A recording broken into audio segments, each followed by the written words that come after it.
Ils étaient nombreux vendredi soir au stade de la Vallée du Cher pour assister à la reprise du championnat. 6500 supporters heureux de la remontée du TFC en Ligue 2.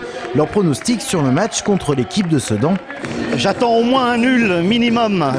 Je souhaiterais une victoire.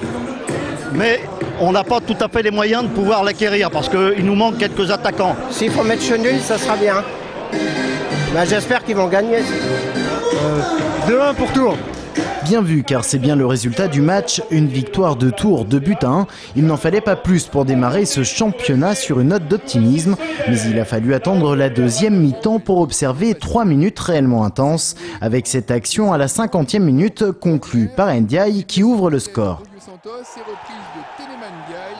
Mais à la 52e, Sedan égalise avec ce tir de Sécourt. Mais les Tourangeaux, visiblement en pleine forme, ne se laissent pas faire. Pratiquement sur l'engagement, Gomez, qui s'appuie sur Ndiaye, récupère le ballon et fait la différence à la 53e minute. On est resté dans nos principes de jeu, on est parti pour bien sûr au départ gagner les duels et tout, mais après on n'a pas balancé, on n'a pas paniqué, on s'est appliqué, on a gardé notre jeu qu'on avait l'année dernière et puis comme on a vu on s'est créé beaucoup d'occasions, on marque 2 buts mais bon on s'en crée beaucoup. Car si la première mi-temps ne voit aucun but marqué, le TFC l'a largement dominé en se créant de multiples occasions. Les Tourangeaux n'ont donc pas volé cette victoire, une victoire due en partie pour l'entraîneur au renouvellement de l'équipe.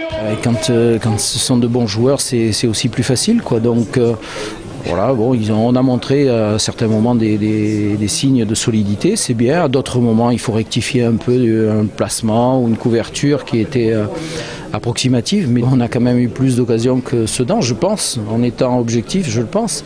Mais vous savez, le football, c'est ça aussi. Il faut avoir des occasions et puis on en met un certain nombre. Le ratio, pour nous, il est important aujourd'hui. Il faut absolument le diminuer parce que il sera difficile de se procurer 5-6 occasions par match.